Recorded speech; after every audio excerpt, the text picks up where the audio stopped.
ಇಡೀ ಕರ್ನಾಟಕದ ಗೃಹಲಕ್ಷ್ಮಿಯರಿಗೆ 10,000 ರೂಪಾಯಿ ಹಣ ಜಮೆ ಆಗಲು ಶುರುವಾಗ್ತಾ ಇದೆ. ಹೌದು, ಎಲ್ಲಾ ಗೃಹಲಕ್ಷ್ಮಿಯರಿಗೂ ಕೂಡ ಇವತ್ತು ಬಂಪರ್ ಸಿಹಿ ಸುದ್ದಿ.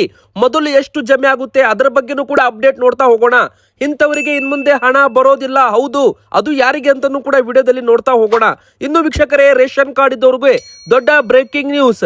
ಇಂದಿರಾ ಕಿಟ್ಟು ಇದೇ ಯುಗಾದಿ ಹಬ್ಬದಿಂದ ಜನರ ಕೈಗೆ ಸಿಗಲಿದೆ. ಅಡುಗೆ ಎಣ್ಣೆ, ಉಪ್ಪು, ಸಕ್ಕರೆ, ತೊಗರಿಬೇಳೆ ವಸ್ತುಗಳು ಕೂಡ ಅಕ್ಕಿ ಜೊತೆಗೆ BPL ಕಾರ್ಡ್ ಇದ್ದವರಿಗೆ ಕೊಡಲಾಗುತ್ತಂತೆ ವೀಕ್ಷಕರೇ.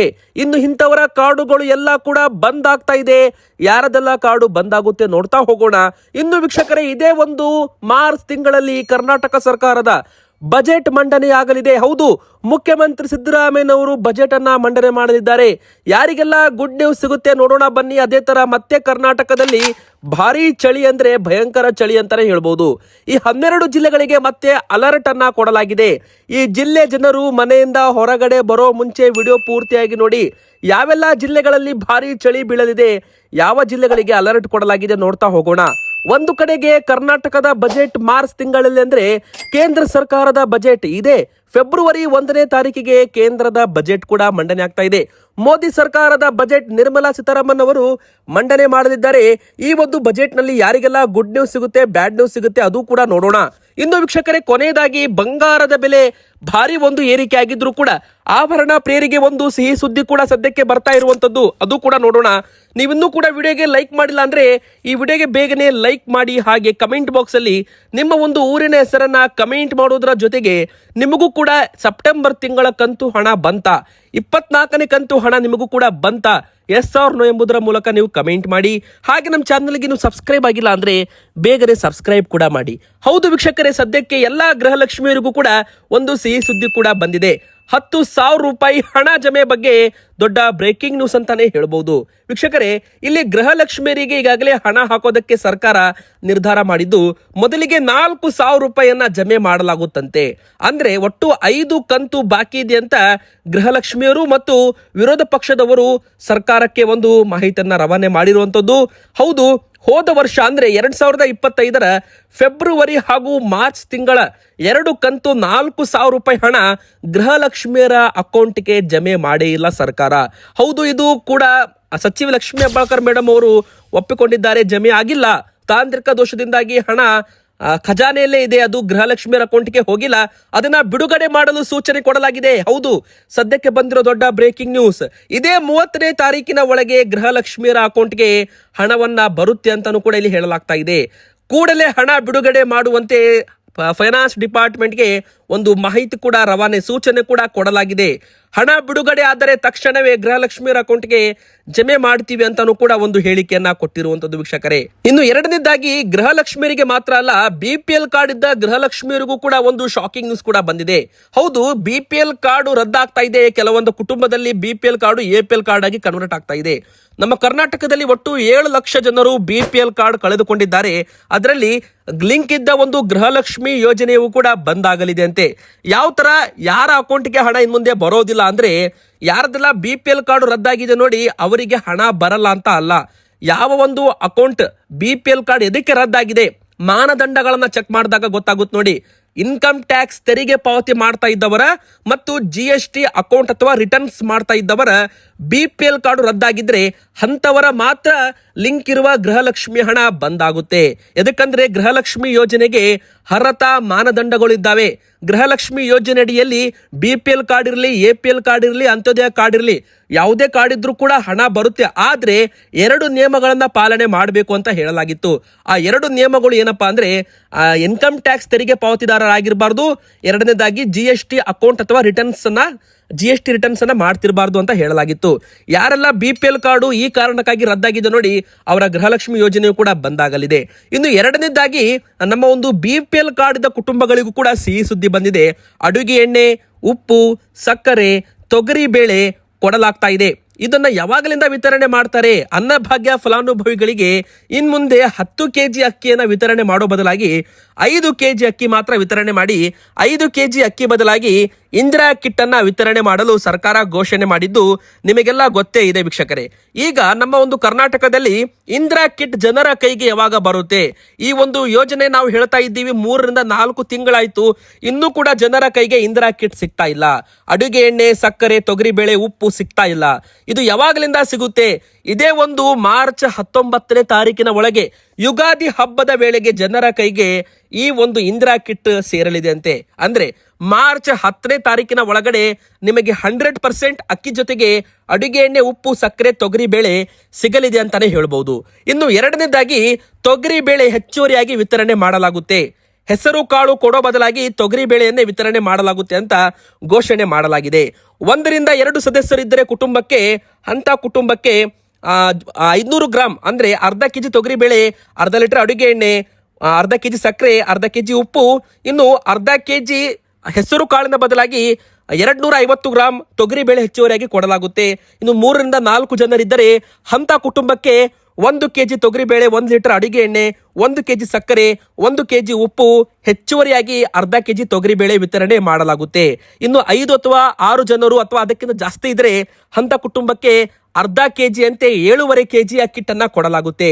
ಇನ್ನು ವೀಕ್ಷಕರೇ, ಮೂರನೇದಾಗಿ ನಮ್ಮ ಕರ್ನಾಟಕದಲ್ಲಿ ಮತ್ತೆ ಈಗ ಬಜೆಟ್ ಮಂಡನೆ ಮಾಡಲು ಮುಖ್ಯಮಂತ್ರಿ ಸಿದ್ದರಾಮಯ್ಯನವರು ಅಧಿಕಾರಿಗಳೊಂದಿಗೆ ಚರ್ಚೆಯನ್ನ ಮಾಡ್ತಾ ಇದ್ದಾರೆ. ಇದೇ ಮಾರ್ಚ್ 6ನೇ ತಾರೀಕಿನಂದೇ ನಮ್ಮ ಕರ್ನಾಟಕದ ರಾಜ್ಯದ ಬಜೆಟ್ ಅನ್ನ ಮಂಡನೆ ಮಾಡಲಿದ್ದಾರಂತೆ. ನಮ್ಮ ರಾಜ್ಯದ 2026ರ ಆರ್ಥಿಕ ದಿಕ್ಕನ್ನು ನಿರ್ಧರಿಸುವ ಕರ್ನಾಟಕ ಬಜೆಟ್ 2026 ಮಾರ್ಚ್ ಮೊದಲ ವಾರದಲ್ಲಿ 6ನೇ ತಾರೀಕಿಗೆ ಮಂಡಿಸುವ ಸಾಧ್ಯತೆ ಇದೆ ಅಂತ ಹೇಳಲಾಗ್ತಾ ಇದೆ.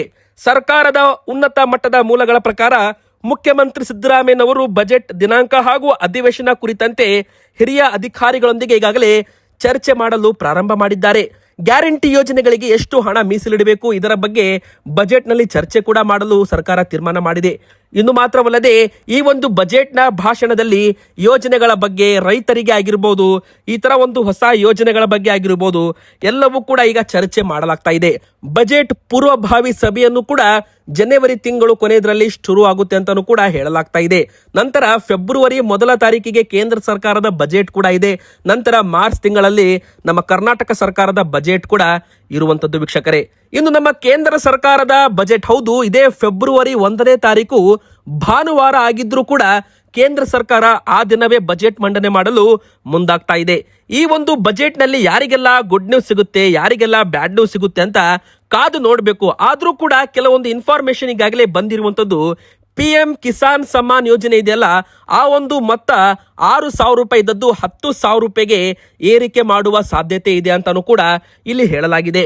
ಹೌದು ವೀಕ್ಷಕರೇ, ಇಲ್ಲಿ ನಮ್ಮ ರೈತರಿಗೆ ಆಗಿರ್ಬೋದು ಅಥವಾ ಕೋಟ್ಯಂತರ ತೆರಿಗೆ ಪಾವತಿದಾರರಾಗಿರ್ಬೋದು, ಇವರಿಗೆಲ್ಲರಿಗೂ ಕೂಡ ಈ ಬಾರಿ ಕೇಂದ್ರ ಸರ್ಕಾರ ಗುಡ್ ನ್ಯೂಸ್ ಕೊಡುವ ಸಾಧ್ಯತೆ ಕೂಡ ಇಲ್ಲಿ ಕಂಡು ಬರ್ತಾ ಇದೆ. 6,000 ರೂಪಾಯಿ ಇದ್ದ ಯೋಜನೆ ಹಣ 10,000 ರೂಪಾಯಿಗೆ ಏರಿಕೆ ಮಾಡಬಹುದು. ಇನ್ನು ತೆರಿಗೆ ವಿಚಾರದಲ್ಲಿ ಸ್ಲ್ಯಾಬ್ಗಳ ಬದಲಾವಣೆ ಆಗಬಹುದು. ಇನ್ನು ಏಪ್ರಿಲ್ 1ರಿಂದ ಕೆಲವು ನಿಯಮಗಳಲ್ಲಿ ಬದಲಾವಣೆ ಮಾಡಬಹುದು. ಇನ್ನು ಬಂಗಾರ, ಬೆಳ್ಳಿ ಖರೀದಿ ಮಾಡೋರ GST ಮೇಲೂ ಕೂಡ ಬದಲಾವಣೆ ಆಗಲಿದೆ. ಇನ್ನು ಫೆಬ್ರವರಿ 1ನೇ ತಾರೀಕಿಗೆ ಕೇಂದ್ರದ ಬಜೆಟ್ ಭಾನುವಾರವೇ ಮಂಡನೆ ಆಗುತ್ತಾ ಅಥವಾ ಫೆಬ್ರವರಿ 2 ಸೋಮವಾರ ಮಂಡನೆ ಆಗುತ್ತಾ? ಇದಕ್ಕೆ ಉತ್ತರ ಕೂಡ ಈಗ ಸಿಕ್ಕಿರುವಂತದ್ದು. ಫೆಬ್ರವರಿ 1 ಭಾನುವಾರ ಇದ್ರೂ ಕೂಡ ಅದೇ ದಿನ ಬಜೆಟ್ ಮಂಡನೆ ಮಾಡಲಿದ್ದಾರಂತೆ ವೀಕ್ಷಕರೇ. ಇನ್ನು MSME ಮತ್ತು ಉದ್ಯಮಿಗಳಿಗೂ ಕೂಡ ಬೆಂಬಲ ಕೊಡೋದ್ರ ಬಗ್ಗೆ, ಸಾಲ ವಿತರಣೆ ಬಗ್ಗೆ, ಬ್ಯಾಂಕುಗಳಿಗೆ ಸಾಲ ವಿತರಣೆ ಬಗ್ಗೆ, ಇನ್ನು ರೈಲು ಹಾಗೂ ಮೂಲಭೂತ ವರ್ಗ ಅಭಿವೃದ್ಧಿಗೆ ಹೆಚ್ಚುವರಿ ಹಣವನ್ನ ಈ ಬಾರಿ ವಿತರಣೆ ಮಾಡಲಾಗುತ್ತೆ. ಇನ್ನು ರಾಜ್ಯಗಳಿಗೆ ಹೆಚ್ಚುವರಿ ಸಹಾಯ ಮಾಡುವ ಒಂದು ನಿಯಮಗಳನ್ನು ಕೂಡ ಜಾರಿಗೆ ತರ್ತಾ ಇದ್ದಾರೆ. ಇನ್ನು ಕೃಷಿ ಮತ್ತು ಗ್ರಾಮೀಣ ಅಭಿವೃದ್ಧಿಗೂ ಕೂಡ ಹೊಸ ಒಂದು ಯೋಜನೆಗಳನ್ನ ರೂಪಿಸಲು ಕೇಂದ್ರ ಸರ್ಕಾರ ಮುಂದಾಗಬಹುದು ಅಂತಾನೂ ಕೂಡ ಇಲ್ಲಿ ಹೇಳಲಾಗ್ತಾ ಇದೆ ವೀಕ್ಷಕರೇ. ಇನ್ನು ನಮ್ಮ ಕರ್ನಾಟಕದ 8ನೇ ದೊಡ್ಡ ಬ್ರೇಕಿಂಗ್ ನ್ಯೂಸ್ ಏನಂತ ನೋಡೋಣ. ಕರ್ನಾಟಕದಲ್ಲಿ ಭಾರಿ ಅಂದ್ರೆ ಭಾರಿ ಚಳಿ ಅಂತಾನೆ ಹೇಳ್ಬೋದು. ಎದಕ್ಕಂದ್ರೆ ವೀಕ್ಷಕರೇ, ಮತ್ತೆ ಈಗ ವಾಯುಭಾರ ಕುಸಿತ ಕಂಡಿದೆ. ಹೌದು, ಮತ್ತೆ ಈಗ ಬಂಗಾಳ ಕೊಲ್ಲಿಯಲ್ಲಿ ವಾಯುಭಾರ ಕುಸಿತ ಪರಿಣಾಮ ಈಗಾಗಲೇ ಮಾರುತವು ಉತ್ತರ ಶ್ರೀಲಂಕಾ ಕರಾವಳಿ ದಾಟಿರುವ ಪರಿಣಾಮ ತಮಿಳುನಾಡು, ಕರ್ನಾಟಕದಲ್ಲಿ ಮಳೆ ಆಗುವ ಸಾಧ್ಯತೆ ಇದೆ ಅಂತ ಭಾರತೀಯ ಹವಾಮಾನ ಇಲಾಖೆ ಮಾಹಿತಿ ಇಲ್ಲಿ ಕೊಟ್ಟಿರುವಂತದ್ದು.